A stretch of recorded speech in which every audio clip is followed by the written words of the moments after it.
Swartz had never released the Westlaw documents. In theory, he could have been doing the same thing about the JSTOR database. That would have been completely okay. If he were, on the other hand, intending to create a competitive service to JSTOR, like we're going to set up our own, access to the Harvard Law Review and charge, money for it, then, okay, now it seems like criminal violation because you're commercially trying to exploit this material, but it's kind of crazy to imagine that's what he was doing. So, but then there's the middle case. Well, what if he was just trying to liberate it for all of the developing world? But depending on what he was doing, it creates a very different character to how the law should be thinking about it.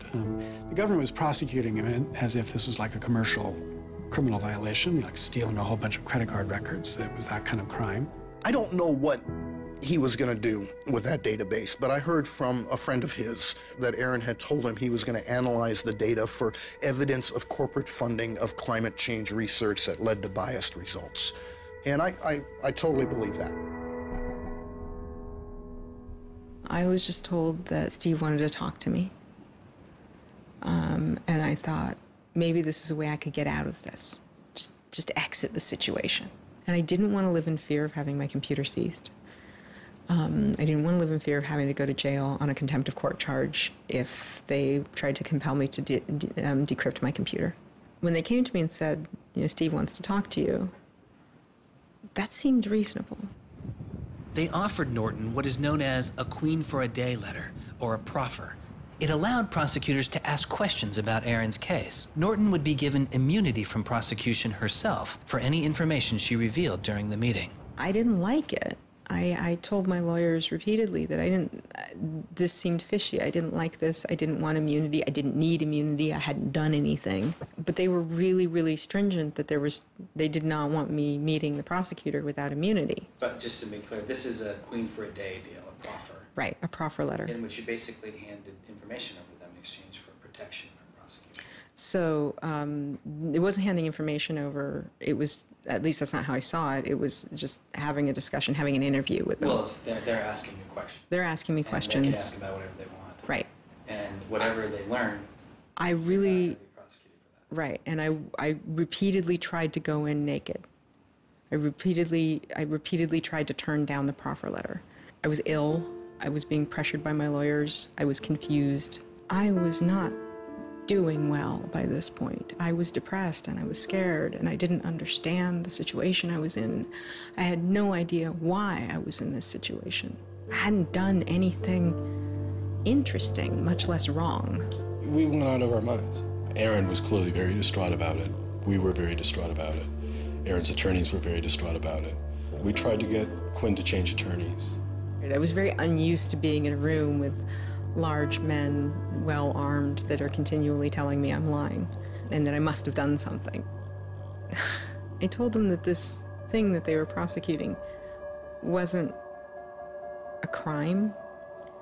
I told them that they were on the wrong side of history. I used that phrase. I said, you're on the wrong side of history. And they looked bored. They didn't even look angry. They just looked bored. And it began to occur to me that we weren't having the same conversation. I mean, I told them plenty of things about, why people would download journal articles, and eventually, I don't remember what was around it. I mentioned that he'd done this blog post, the Guerrilla Open Access Manifesto. This is the Guerrilla Open Access Manifesto, supposedly written in July 2008 in Italy. Information is power. But like all power, there are those who want to keep it for themselves. The world's entire scientific and cultural heritage, published over centuries in books and journals, is increasingly being digitized and locked up by a handful of private corporations. Meanwhile, those who have been locked out are not standing idly by. You've been sneaking through holes and climbing over fences, liberating the information locked up by the publishers and sharing them with your friends. But all this action goes on in the dark, hidden underground. It's called stealing or piracy, as if sharing a wealth of knowledge were the moral equivalent of plundering a ship and murdering its crew. But sharing isn't immoral, it's a moral imperative. Only those blinded by greed would refuse to let a friend make a copy. There's no justice in following unjust laws. It's time to come into the light and, in the grand tradition of civil disobedience, declare our opposition to this private theft of public culture. The manifesto itself was allegedly written by 4 different people and also edited by Norton. But it was Swartz who had signed his name to it. When it's over, I go immediately to Aaron and tell him everything I can remember about it. And he gets very angry. The things that I'd done shouldn't have added up that way. I hadn't done anything wrong, and everything had gone wrong. But I was never...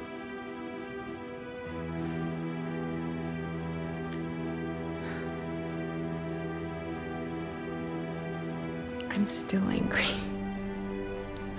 I'm still angry that you can try your best with these people to do the right thing, and they will turn everything against you, and they will hurt you with anything they can.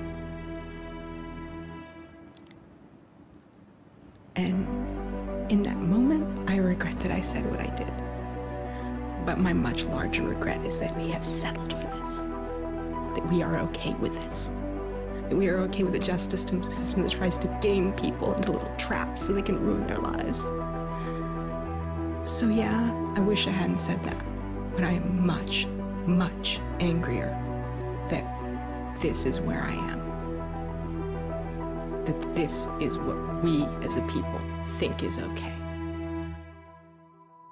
They used every method that I think they could think of to get her to provide information which would be unhelpful to Aaron and helpful to the prosecution of Aaron.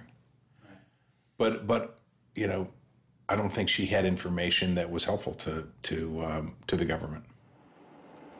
Months go by as Swartz's friends and family await a looming indictment. In the meantime, Swartz was becoming a go-to expert on a series of internet issues. To you then, do you think that the internet is something that should be considered a human right and something that the government cannot take away from you? Yes, definitely. I mean, this notion that national security is an excuse to shut down the internet, that's exactly what we heard in Egypt and Syria and all these other countries. And so, yeah, it's true. Sites like WikiLeaks are going to be putting up some embarrassing material about what the U.S. government does, and people are going to be organizing to protest about it and try and change their government. You know, and that's a good thing. That's what all these First Amendment rights of free expression, of freedom of association are all about. And so the notion that we should try and shut those down, I think, just goes against very basic American principles. The principle, I think, is one that our founding fathers would have understood. If the internet had been around back then, instead of putting post offices in the Constitution, they would have put ISPs. Well, it's definitely interesting to see how... Swartz meets activist Taryn Steinbrickner-Kaufman, and the two begin to date. We need a massive global public outcry. If there's no massive global public outcry, it won't create any change. You know, 4 people in this city should cause a massive global public outcry. You know, we need a petition signer. Without telling her specifics, he warned her he was involved in something he called simply the bad thing. And I had sort of crazy theories, like that he was having an affair with Elizabeth Warren or something. I speculated both Hillary Clinton and Elizabeth Warren, actually, but... So sometime in probably late July, Aaron called me, and I happened to pick up, and he said, you know, the bad thing might be in the news tomorrow. Do you want me to tell you, or do you want to read about it in the news? And I said, well, I want you to tell me. And he said, well, I've been arrested for downloading too many academic journal articles, and they want to make an example out of me. And I was like, that's it? That's the big fuss? Really? Like, it just doesn't sound like a very big deal. On July 14th, 2011, federal prosecutors indict Swartz on 4 felony counts. He gets indicted on the same day that, like, 2 people in England who are part of LulzSec get arrested, and, like, a few other real hackers. And Aaron is just, like, someone who kind of looks like a hacker, enough that they can, like, you know, put his head on a stake and, like, put it on the gates. Aaron went to surrender, and they arrested him. They then strip searched him, took away his shoelaces, took away his belt, and left him in solitary confinement. The District of Massachusetts United States Attorney's Office released a statement saying Swartz faces up to 35 years in prison, to be followed by 3 years of supervised release, restitution, forfeiture, and a fine of up to $1 million. He is released on $100,000 bail. The same day, the primary victim in the case, JSTOR, formally drops all charges against Swartz and declines to pursue the case. JSTOR, that they weren't our friends, they weren't helpful or friendly to us, but they also were just kind of like, we're not part of this. JSTOR and their parent company, Ithaca, also sidestepped requests to talk with this film. But at the time, they released a statement saying it was the government's decision whether to prosecute, not JSTOR's. And so it's our belief that with that, the case will be over. That we should be able to get Steve Hyman to drop the case or settle it in some rational way. And the government refused. Why? Well, because I think they wanted to make an example out of Aaron. And they said they wanted to, the reason why they wouldn't move on requiring a felony conviction and jail time was that they wanted to use this case as a case of for deterrence. They told us that. They told you that? Yes. This was going to be an example? Yes. He was going to be an example? Yes. Steve Hyman said that.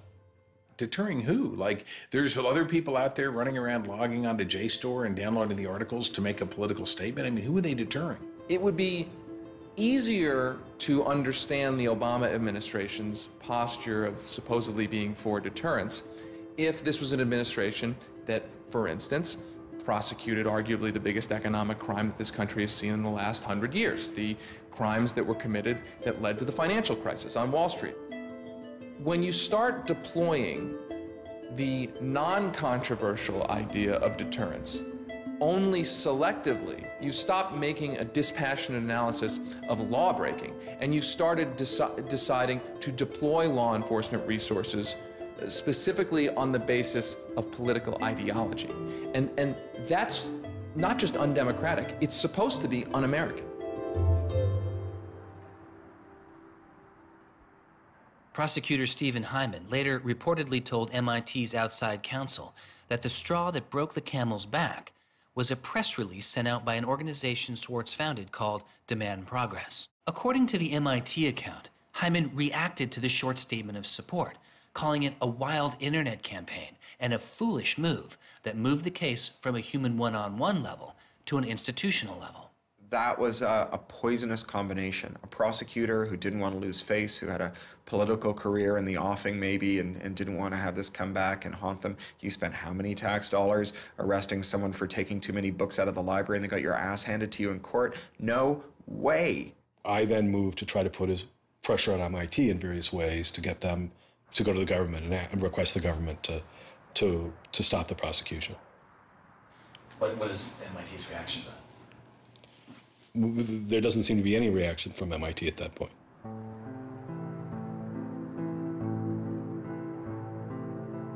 MIT doesn't defend Aaron, which to people inside of the MIT community seems outrageous because MIT is a place that encourages hacking in the biggest sense of the word. At MIT, the idea of going and running around on roofs and tunnels that you weren't allowed to be in was not only a rite of passage, it was part of the MIT tour. And lockpicking was a winter course at MIT. They had the moral authority to stop it in its tracks. MIT never stood up and took a position of saying to the feds, don't do this. We don't want you to do this. You're overreacting. This is too strong, that I'm aware of. They